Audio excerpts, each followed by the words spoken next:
പപ്പയും മമ്മിയും ഉപദേശിക്കുന്നത് നിങ്ങൾ അപകടത്തിൽ പോയി ചാടാതിരിക്കാനാ. पापा और मम्मी आपको अगर जो कुछ शिक्षा देते हैं, कुछ समझाते हैं, वो इसलिए ताकि आप दुर्घटना में जाकर ना फंसे.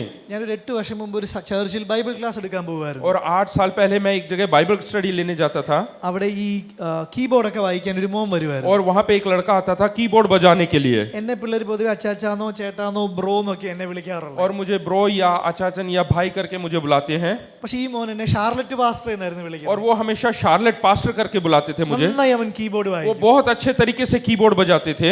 ഒരു ദിവസം ഞാൻ വാർത്ത വായിച്ചു, ഇവൻ ഒരു ബൈക്ക് ആക്സിഡന്റിൽ മരിച്ചു. और एक दिन मुझे समाचार मिला कि बाइक एक्सीडेंट में उसकी मृत्यु हो गई. അപകടം ആർക്കും സംഭവിക്കാം. और दुर्घटना किसी के भी जीवन में भी आ सकता है. ഞാൻ അപകടത്തെ കുറിച്ച് പറയാനല്ല, मैं दुर्घटना के बारे में नहीं बताना चाहता.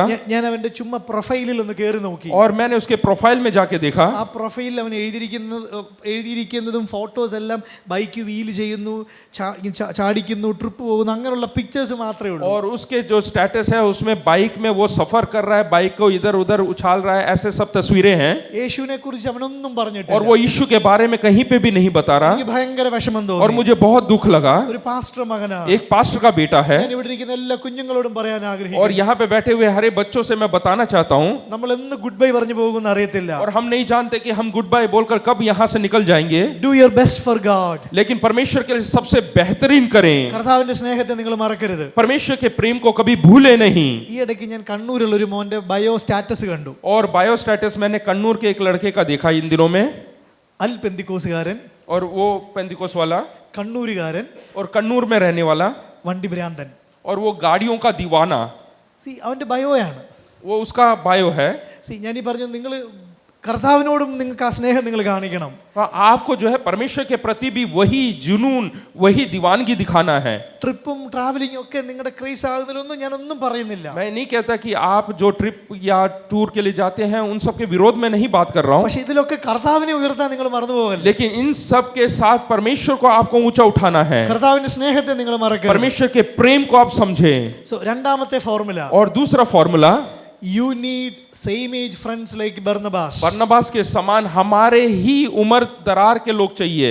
നിങ്ങളുടെ പ്രായത്തിലുള്ള, आपके उम्र का, നിങ്ങളെ മനസ്സിലാക്കുന്ന, आपको समझने वाले, നിങ്ങളുടെ ലാംഗ്വേജ് ഉള്ള, आपकी भाषा उपयोग करने वाले, നിങ്ങളുടെ വേവ് ലെങ്തിന് മാച്ച് ചെയ്യുന്ന, आपके वेवलेंथ जो मैच करने वाला, പ്രാർത്ഥിക്കുന്ന, പക്വതയുള്ള, പരിജ്ഞാനമുള്ള, प्रार्थना करने वाले, समझदार, യേശുവിനെ സ്നേഹിക്കുന്ന, प्रभु यीशु मसीह से प्रेम करने वाले, ബർന്നബാസിനെ പോലുള്ള ഫ്രണ്ട്സിനെ നിങ്ങൾ കണ്ടുപിടിക്കണം. बरनबास के समान दोस्त आपके होने चाहिए. നിങ്ങൾ സ്കൂളിൽ പോകുമ്പോൾ എങ്ങനെയാ, നിങ്ങൾക്ക് നിങ്ങളുടെ കൃത്യ വേവ് ലെങ്ത് ഉള്ള ആൾക്കാരെ നിങ്ങൾ കണ്ടുപിടിക്കത്തില്ലേ? हाँ, जब आप स्कूल में जाते हैं तो आपका वेवलेंथ पहचानते हैं ना लोग. അല്ല, നിങ്ങൾ സ്കൂളിൽ ചെല്ലുമ്പോൾ പൗലോസ് ഇങ്ങോട്ട് വരട്ടെ, ബർന്നബാസ് ഇങ്ങോട്ട് വരട്ടെ, അങ്ങനെയാണോ? നോ. हाँ, स्कूल में जाते हैं तो पौलुस यहाँ पे आओ, बरनबास ऐसा तो नहीं बुलाते ना. നിങ്ങൾ നിങ്ങളുടെ മെന്റേഴ്സിനെയും നിങ്ങളുടെ സെയിം ഏജ് ഫ്രണ്ട്സിനെയും നിങ്ങൾ കണ്ടുപിടിക്കണം. और आप अपने मेंटर्स को और अपने दोस्तों को खुद ढूंढे. സോ നിങ്ങളുടെ ലൈഫിൽ നിങ്ങൾ ഇത് മറന്നു പോകരുത്. इसलिए आप ना भूले. ഇത് ഭയങ്കര പ്രധാനമുള്ള കാര്യമാണ്. और ये बहुत महत्वपूर्ण बात है. ചിലപ്പോൾ സീനിയർ മെന്റേഴ്സിന് നിങ്ങളുടെ ലാംഗ്വേജ് മനസ്സിലാകത്തില്ല. हो सकता है कि आपसे जो सीनियर्स हैं उनको आपकी भाषा समझ में ना आए. ചിലപ്പോൾ നിങ്ങൾ ഹായ് ബ്രോ പ്രൈസ് ലോർഡ് എന്ന് പറയുമ്പോൾ അവർ പറയും ബ്രോ, അവൻ അങ്ങ് പിന്മാറി, അവൻ ഇപ്പോഴും ബ്രോ എന്നൊക്കെ ഉപയോഗിക്കുന്നത്. അങ്ങനെ ചിലപ്പോൾ സീനിയേഴ്സ് നിങ്ങളെ വരട്ടും. हो सकता है कि सीनियर आपको डराए कि अरे वो मेरे को ब्रो बुला रहा है, रुक जा अभी मैं तेरे को सुधारता സോ हूँ. നിങ്ങളെ മനസ്സിലാക്കുന്ന സെയിം ഏജ് ഫ്രണ്ട്സ് നിങ്ങൾക്ക് ഉണ്ടാവണം. और നിങ്ങളെ മനസ്സിലാക്കുന്ന സെയിം ഏജ് ഫ്രണ്ട്സ്. हाँ, इसलिए आपके ही आयु के जो है वो आपको समझते हैं. എൻ്റെ ലൈഫിൽ എനിക്ക് ഒരുപാട് ഇങ്ങനെ പൗലോസും ബർന്നബാസുമാരൊക്കെ ഉണ്ട്. और मेरे जीवन में बहुत सारे पौलुस और बरनबास हैं. ഇനി ഞാൻ പെന്തിക്കോസ് പിള്ളേരോട് മറ്റൊരു കാര്യം കൂടെ പറയാം. और पेंतिकोस बच्चों से दूसरी एक और बात बताता हूँ. ഞാൻ എപ്പോഴും പറയാറുണ്ട്, ഞാൻ ഈ പെന്തിക്കോസ് ഉഴപ്പുന്നൊരു കാര്യം പറഞ്ഞ ഓർമ്മയുണ്ടോ? और पेंतिकोस बिगाड़ने वाली एक बात मैंने बताया था. നിങ്ങളുടെ ലൈഫിൽ നിങ്ങൾ ഞാൻ പ്രാക്ടീസ് ചെയ്യുന്ന ഒരു കാര്യമാണ്. और मैं जो प्रयोग में लेके आता हूँ, ഒറ്റയ്ക്ക് ഫെയ്ത്തി വന്ന ഫ്രണ്ട്സ് നിങ്ങളുടെ ബെസ്റ്റ് ഫ്രണ്ട്സ് ആവണം.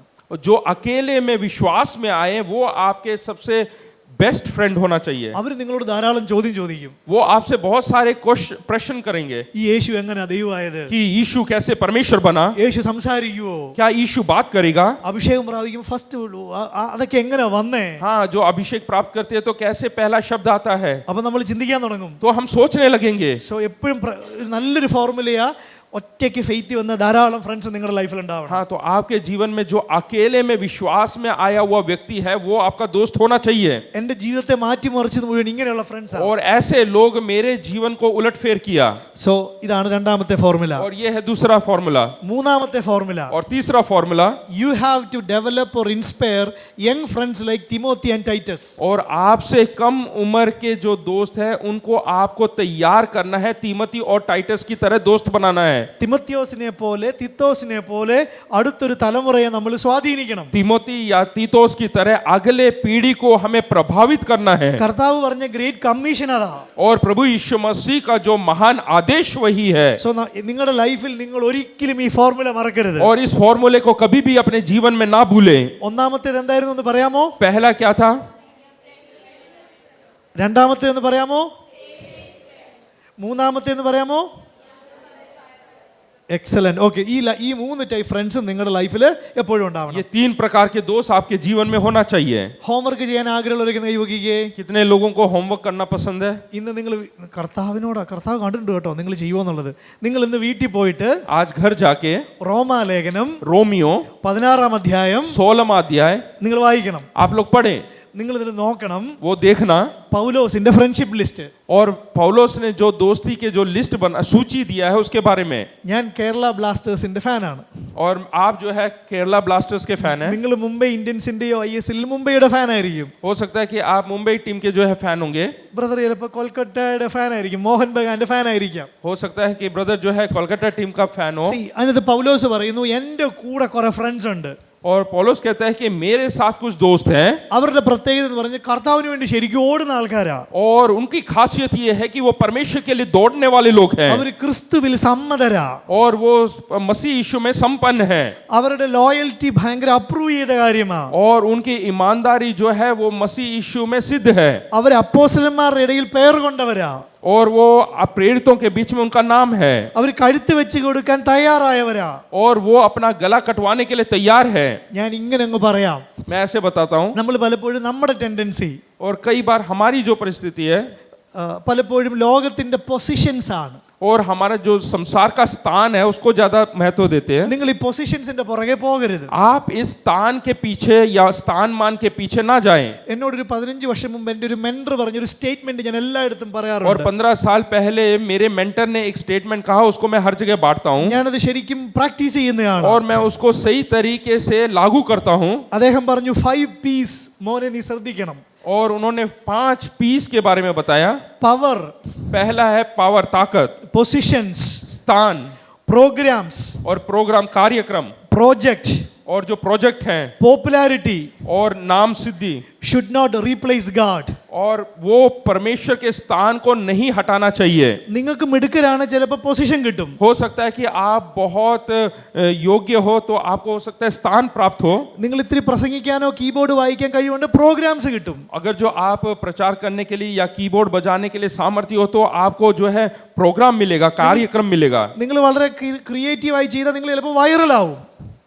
ക്രിയേറ്റീവായി ചെയ്താൽ നിങ്ങൾ വൈറലാവാം. हाँ, अगर जो आप बहुत सारे चीजों को नई नई चीजों को बना सकते हैं നിങ്ങൾ പല പ്രോജക്റ്റുകളും ചെയ്യുന്ന तो ആൾക്കാരായിരിക്കും. आप प्रोजेक्ट बनाने वाले बनेंगे. പക്ഷെ ഇതൊക്കെ ചെയ്യുമ്പോഴും കർത്താവിനെ മാറ്റി വെക്കല്ലേ. लेकिन इन सब के पीछे भी आप प्रभु यीशु मसीह को कभी ना भूले. ഞാൻ ഒരു സ്റ്റേറ്റ്മെന്റ് പറയാം. एक स्टेटमेंट बताता हूँ. ഈ ലോകത്തിലെ സകല ലൈക്കുകളും നേടിയിട്ടും और इस संसार का सब कुछ हम प्राप्त करके സകല കമന്റുകളും നേടിയിട്ടും और सारा टिप्पणियां हम प्राप्त करके ആത്മാവിനെ നഷ്ടമാക്കിയാൽ ഒരു പ്രയോജനവുമില്ല. अगर जो हम अपने आत्मा को खो दे तो कोई भी फायदा नहीं. മനസ്സിലായവരൊന്ന് കരമുയർത്തി जितने കർത്താവ്. लोगों को समझ में आया वो अपने हाथों को उठाएं. സോ നിങ്ങളുടെ ലൈഫിൽ ഒരു റോമൻ 16 ലിസ്റ്റ് നിങ്ങൾ ഉണ്ടാക്കണം. तो आप भी अपने जीवन में ये रोमियो 6 जो है 16 उसका एक लिस्ट बनाएं. നിങ്ങൾ ഈ ലിസ്റ്റൊക്കെ വായിച്ചിട്ട് കർത്താവ് നിങ്ങളോട് എന്തെങ്കിലും സംസാരിച്ചാൽ എനിക്കൊരു മെസ്സേജ് ഒക്കെ നിങ്ങൾ അയക്കണം. हाँ, अगर जो परमेश्वर ने आपसे बात किया तो फिर मेरे को एक संदेश भेजे. ജോഷി പാസ്റ്ററിന്റെ അടുത്തോ ഷൈജു പാസ്റ്ററിന്റെ അടുത്തോ എൻ്റെ നമ്പർ മേടിക്കണം. और जोशी पास्टर या शैजू पास्टर से मेरा नंबर ले ले। എൻ്റെ ഫ്രണ്ട്ഷിപ്പ് ഒക്കെ ഒന്ന് മാറ്റാൻ തീരുമാനിച്ചു. ഇങ്ങനെയുള്ള ഒരു തോട്ട് പ്രോസസ്സ് എൻ്റെ മനസ്സിൽ വന്നു. അങ്കിൾ ദൈവം എന്നോട് സംസാരിച്ചു എന്ന് പറഞ്ഞ് നിങ്ങളൊന്ന് മെസ്സേജ് അയക്കണം. और आप संदेश भेजे कि परमेश्वर ने मुझसे बात किया और मैं अपने जो है विचारों को बदलने जा रहा हूँ। ഞാനൊരു അപ്പൻ്റെ ഹൃദയത്തോടെ ചേട്ടൻ്റെ ഹൃദയത്തോടെ നിങ്ങളോട് പറയുക. मैं एक पिता का हृदय होने के नाते, एक बड़े भाई का हृदय होने के नाते आपसे मैं बता रहा हूँ, നിങ്ങൾ ഈ ചിന്ത മറന്നു പോകരുത്.